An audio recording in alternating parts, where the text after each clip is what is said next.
Chapter 55. Major Cavalcanti.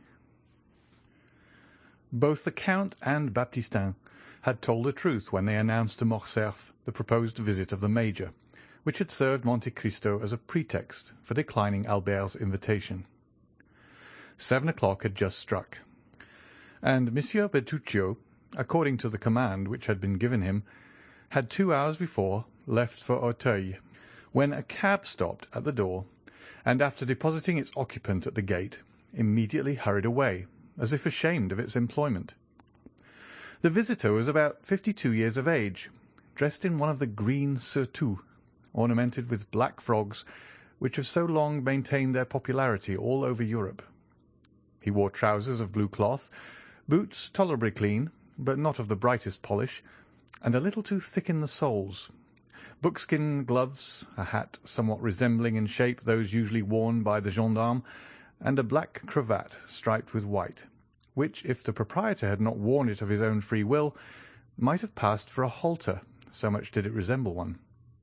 Such was the picturesque costume of the person who rang at the gate, and demanded if it was not at number 30 in the Avenue des Champs-Élysées that the Count of Monte Cristo lived, and who, being answered by the porter in the affirmative, entered, closed the gate after him, and began to ascend the steps.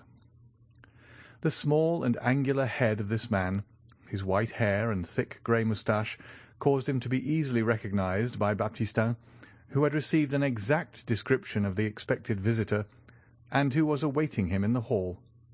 Therefore, scarcely had the stranger time to pronounce his name before the Count was apprised of his arrival. He was ushered into a simple and elegant drawing-room, and the Count rose to meet him with a smiling air. "Ah, my dear sir, you are most welcome. I was expecting you." "Indeed," said the Italian. "Was your Excellency then aware of my visit?" "Yes, I had been told that I should see you today at 7 o'clock." "Then you have received full information concerning my arrival?" "Of course." "So much the better. I feared this little precaution might have been forgotten." "What precaution?" "That of informing you beforehand of my coming." "Oh, no, it has not." "But you are sure you are not mistaken?" "Very sure." "It really was I whom your Excellency expected at 7 o'clock this evening." "I will prove it to you beyond a doubt." "Oh, never mind that," said the Italian. "It is not worth the trouble." "Yes, yes," said Monte Cristo. His visitor appeared slightly uneasy. "Let me see," said the Count. "Are you not the Marquis Bartolomeo Cavalcanti?" "Bartolomeo Cavalcanti," joyfully replied the Italian. "Yes, I am really he." "Ex-major in the Austrian service?" "Was I a major?" timidly asked the old soldier. "Yes," said Monte Cristo. "You were a major. This is the title the French give to the post which you filled in Italy." "Very good," said the major. "I do not demand more. You understand." "Your visit here today is not of your own suggestion, is it?" said Monte Cristo. "No, certainly not." "You were sent by some other person?" "Yes." "By the excellent Abbé Busoni?" "Exactly so," said the delighted major. "And you have a letter?" "Yes, there it is." "Give it to me, then." And Monte Cristo took the letter, which he opened and read. The major looked at the Count with his large, staring eyes, and then took a survey of the apartment. But his gaze almost immediately reverted to the proprietor of the room. "Yes, yes, I see. Major Cavalcanti, a worthy patrician of Lucca, a descendant of the Cavalcanti of Florence," continued Monte Cristo, reading aloud, "possessing an income of 500,000. Monte Cristo raised his eyes from the paper and bowed.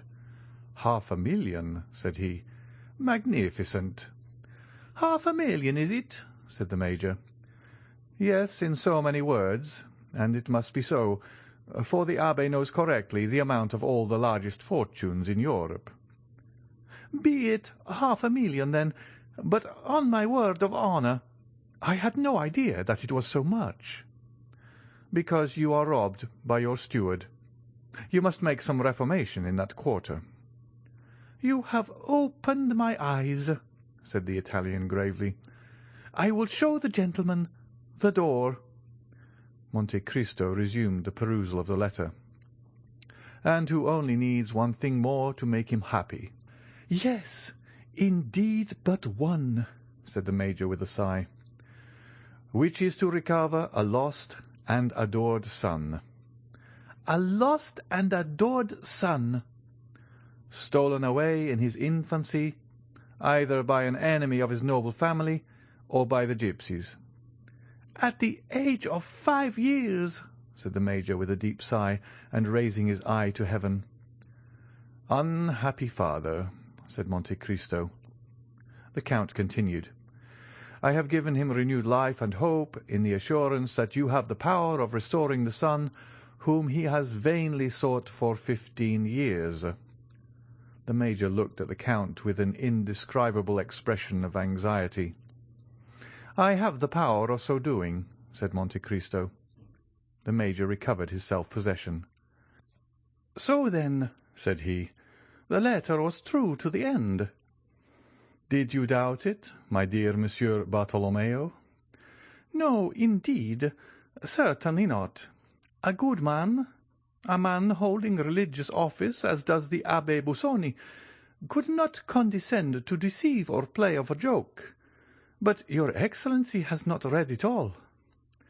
"Ah, true," said Monte Cristo. "There is a postscript." "Yes, yes," repeated the Major. "Yes, there is a postscript." "In order to save Major Cavalcanti the trouble of drawing on his banker, I sent him a draft for 2,000 francs to defray his travelling expenses, and credit on you for the further sum of 48,000 francs, which you still owe me."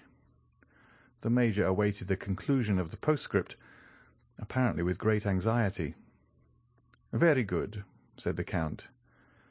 "He said, 'Very good,'" muttered the Major. "Then, sir," replied he. "Then what?"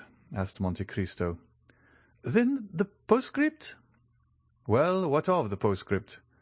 "Then the postscript is as favourably received by you as the rest of the letter?" "Certainly. The Abbé Busoni and myself have a small account open between us. I do not remember if it is exactly 48,000 francs, which I am still owing him, but I dare say we shall not dispute the difference. You attach great importance, then, to this postscript, my dear Monsieur Cavalcanti?" "I must explain to you," said the Major, "that, fully confiding in the signature of the Abbé Busoni, I had not provided myself with any other funds, so that if this resource had failed me, I should have found myself very unpleasantly situated in Paris." "Is it possible that a man of your standing should be embarrassed anywhere?" said Monte Cristo. "Why, really I know no one," said the Major.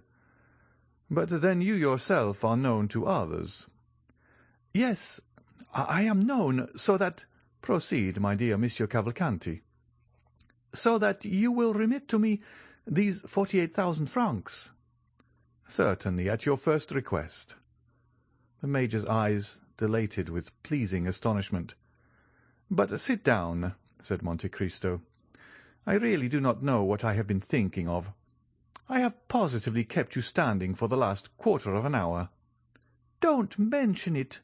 The Major drew an armchair towards him and proceeded to seat himself. "Now," said the Count, "what will you take? A glass of port, sherry, or Alicante?" "Alicante, if you please. It is my favourite wine." "I have some that is very good. You will take a biscuit with it, will you not?" "Yes, I will take a biscuit, as you are so obliging." Monte Cristo rang. Baptistin appeared. The Count advanced to meet him. "Well," said he in a low voice. "The young man is here," said the valet de chambre in the same tone. "Into what room did you take him?" "Into the blue drawing-room according to your Excellency's orders." "That's right. Now bring the Alicante and some biscuits." Baptistin left the room. "Really," said the Major, "I am quite ashamed of the trouble I am giving you." "Pray don't mention such a thing," said the Count. Baptistin re-entered with glasses, wine, and biscuits. The Count filled one glass, but in the other he only poured a few drops of the ruby-coloured liquid. The bottle was covered with spiders' webs, and all the other signs which indicate the age of wine more truly than do wrinkles on a man's face. The Major made a wise choice. He took the full glass and a biscuit. The Count told Baptistin to leave the plate within reach of his guest, who began by sipping the Alicante with an expression of great satisfaction, and then delicately steeped his biscuit in the wine. "So, sir, you lived at Lucca, did you? You were rich, noble, held in great esteem, had all that could render a man happy." "All," said the Major, hastily swallowing his biscuit. "Positively all." "And yet there was one thing wanting in order to complete your happiness." "Only one thing," said the Italian. "And that one thing, your lost child." "Ah," said the Major, taking a second biscuit, "that consummation of my happiness was indeed wanting." The worthy Major raised his eyes to heaven and sighed. "Let me hear, then," said the Count, "who this deeply regretted son was, for I always understood you were a bachelor." "That was the general opinion, sir," said the Major, "and I—" "Yes," replied the Count, "and you confirmed the report. A youthful indiscretion, I suppose, which you were anxious to conceal from the world at large." The Major recovered himself and resumed his usual calm manner, at the same time casting his eyes down, either to give himself time to compose his countenance or to assist his imagination, all the while giving an under look at the Count, the protracted smile on whose lips still announced the same polite curiosity. "Yes," said the Major, "I did wish this fault to be hidden from every eye." "Not on your own account, surely," replied Monte Cristo, "for a man is above that sort of thing." "Oh, no, certainly not on my own account," said the Major with a smile and a shake of the head. "But for the sake of the mother," said the Count. "Yes, for the mother's sake, his poor mother," cried the Major, taking a third biscuit. "Take some more wine, my dear Cavalcanti," said the Count, pouring out for him a second glass of Alicante. "Your emotion has quite overcome you." "His poor mother," murmured the Major, trying to get the lachrymal gland in operation, so as to moisten the corner of his eye with a false tear. "She belonged to one of the first families in Italy, I think, did she not?" "She was of a noble family of Fiesole, Count." "And her name was?" "Do you desire to know her name?" "Oh," said Monte Cristo, "it would be quite superfluous for you to tell me, for I already know it." "The Count knows everything," said the Italian, bowing. "Oliva Corsinari, was it not?" "Oliva Corsinari." "A marchioness?" "A marchioness." "And you married her at last, notwithstanding the opposition of her family?" "Yes, that was the way it ended." "And you have doubtless brought all your papers with you," said Monte Cristo. "What papers?" "The certificate of your marriage with Oliva Corsinari, and the register of your child's birth." "The register of my child's birth?" "The register of the birth of Andrea Cavalcanti, of your son. Is not his name Andrea?" "I believe so," said the Major. "What? You believe so?" "I dare not positively assert it, as he has been lost for so long a time." "Well, then," said Monte Cristo, "you have all the documents with you." "Your Excellency, I regret to say that, not knowing it was necessary to come provided with these papers, I neglected to bring them." "That is unfortunate," returned Monte Cristo. "Were they, then, so necessary?" "They were indispensable." The Major passed his hand across his brow. "Ah, per Bacco, indispensable, were they?" "Certainly. Certainly they were, supposing there were to be doubts raised as to the validity of your marriage, or the legitimacy of your child." "True," said the Major. "There might be doubts raised." "In that case your son would be very unpleasantly situated." "It would be fatal to his interests."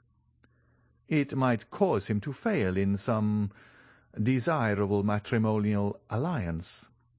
"Oh, peccato!" "You must know that in France they are very particular on these points. It is not sufficient, as in Italy, to go to the priest and say, 'We love each other, and want you to marry us.' Marriage is a civil affair in France, and in order to marry in an orthodox manner, you must have papers which undeniably establish your identity." "That is the misfortune. You see, I have not these necessary papers." "Fortunately, I have them, though," said Monte Cristo. "You?" "Yes." "You have them?" "I have them." "Ah, indeed," said the Major, who, seeing the object of his journey frustrated by the absence of the papers, feared also that his forgetfulness might give rise to some difficulty concerning the 48,000 francs. "Ah, indeed, that is a fortunate circumstance. Yes, that really is lucky, for it never occurred to me to bring them." "I do not at all wonder at it. One cannot think of everything, but happily the Abbé Busoni thought for you." "He is an excellent person." "He is extremely prudent and thoughtful." "He is an admirable man," said the Major. "And he sent them to you?" "Here they are." The Major clasped his hands in token of admiration. "You married Oliva Cassinari in the church of San Paolo del Monte Catini. Here is the priest's certificate." "Yes, indeed, there it is truly," said the Italian, looking on with astonishment. "And here is Andrea Cavalcanti's baptismal register, given by the curate of Saravezza." "All quite correct." "Take these documents, then. They do not concern me. You will give them to your son, who will, of course, take great care of them." "I should think so, indeed. If he were to lose them—" "Well, and if he were to lose them?" said Monte Cristo. "In that case," replied the Major, "it would be necessary to write to the curate for duplicates, and it would be some time before they could be obtained." "It would be a difficult matter to arrange," said Monte Cristo. "Almost an impossibility," replied the Major. "I am very glad to see that you understand the value of these papers." "I regard them as invaluable." "Now," said Monte Cristo, "as to the mother of the young man." "As to the mother of the young man," repeated the Italian with anxiety. "As regards the Marchesa Cosinari." "Really," said the Major, "difficulties seem to thicken upon us. Will she be wanted in any way?" "No, sir," replied Monte Cristo. "Besides, has she not—" Yes, sir," said the Major, "she has." "Paid the last debt of nature?" "Alas, yes," returned the Italian. "I knew that," said Monte Cristo. "She has been dead these 10 years." "And I am still mourning her loss," exclaimed the Major, drawing from his pocket a checked handkerchief, and alternately wiping first the left and then the right eye. "What would you have?" said Monte Cristo. "We are all mortal. Now you understand, my dear Monsieur Cavalcanti, that it is useless for you to tell people in France that you have been separated from your son for 15 years. Stories of gypsies who steal children are not at all in vogue in this part of the world, and would not be believed. You sent him for his education to a college in one of the provinces, and now you wish him to complete his education in the Parisian world. That is the reason which has induced you to leave Viareggio, where you have lived since the death of your wife. That will be sufficient." "You think so?" "Certainly." "Very well, then." "If they should hear of the separation—" "Ah, yes. What could I say?" "That an unfaithful tutor, bought over by the enemies of your family—" "By the Cosinari?" "Precisely, had stolen away this child, in order that your name might become extinct." "That is reasonable, since he is an only son." "Well, now that all is arranged, do not let these newly awakened remembrances be forgotten. You have doubtless already guessed that I was preparing a surprise for you." "An agreeable one?" asked the Italian. "Ah, I see the eye of a father is no more to be deceived than his heart." "Hum," said the Major. "Some one has told you the secret, or perhaps you guessed that he was here." "That who was here?" "Your child, your son, your Andrea." "I did guess it," replied the Major with the greatest possible coolness. "Then he is here?" "He is," said Monte Cristo. "When the valet de chambre came in just now, he told me of his arrival." "Oh, very well," said the Major, clutching the buttons of his coat at each exclamation. "My dear sir," said Monte Cristo, "I understand your emotion. You must have time to recover yourself. I will, in the meantime, go and prepare the young man for this much-desired interview, for I presume that he is not less impatient for it than yourself." "I should quite imagine that to be the case," said Cavalcanti. "Well, in a quarter of an hour he shall be with you." "You will bring him, then? You carry your goodness so far as even to present him to me yourself?" "No, I do not wish to come between a father and son. Your interview will be private. But do not be uneasy. Even if the powerful voice of nature should be silent, you cannot well mistake him. He will enter by this door. He is a fine young man, of fair complexion, a little too fair, perhaps, pleasing in manners, but you will see and judge for yourself." "By the way," said the Major, "you know I have only the 2,000 francs which the Abbé Busoni sent me. This sum I have expended upon travelling expenses, and—" "And you want money. That is a matter of course, my dear Monsieur Cavalcanti. Well, here are 8,000 francs on account." The Major's eyes sparkled brilliantly. "It is 40,000 francs which I now owe you," said Monte Cristo. "Does your Excellency wish for a receipt?" said the Major, at the same time slipping the money into the inner pocket of his coat. "For what?" said the Count. "I thought you might want it to show the Abbé Busoni." "Well, when you receive the remaining 40,000, you shall give me a receipt in full. Between honest men, such excessive precaution is, I think, quite unnecessary." "Yes, so it is, between perfectly upright people." "One word more," said Monte Cristo.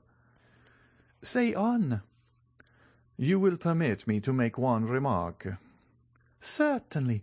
Pray do so." "Then I should advise you to leave off wearing that style of dress." "Indeed?" said the Major, regarding himself with an air of complete satisfaction. "Yes, it may be worn at Viareggio, but that costume, however elegant in itself, has long been out of fashion in Paris." "That's unfortunate." Oh, if you really are attached to your old mode of dress, you can easily resume it when you leave Paris." "But what shall I wear?" "What you find in your trunks." "In my trunks? I have but one portmanteau." "I dare say you have nothing else with you. What is the use of boring oneself with so many things? Besides, an old soldier always likes to march with as little baggage as possible."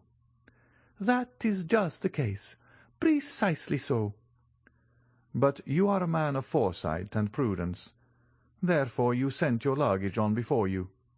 It has arrived at the Hôtel des Princes, Rue de Richelieu. It is there you are to take up your quarters." "Then in those trunks?" "I presume you have given orders to your valet de chambre to put in all you are likely to need, your plain clothes and your uniform.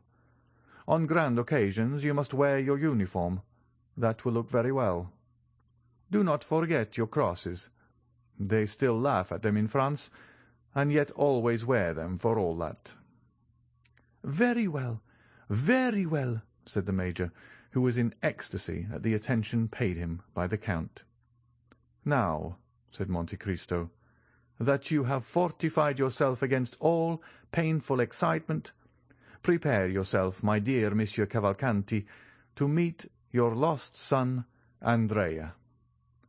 Saying which, Monte Cristo bowed and disappeared behind the tapestry, leaving the Major fascinated beyond expression with the delightful reception which he had received at the hands of the Count.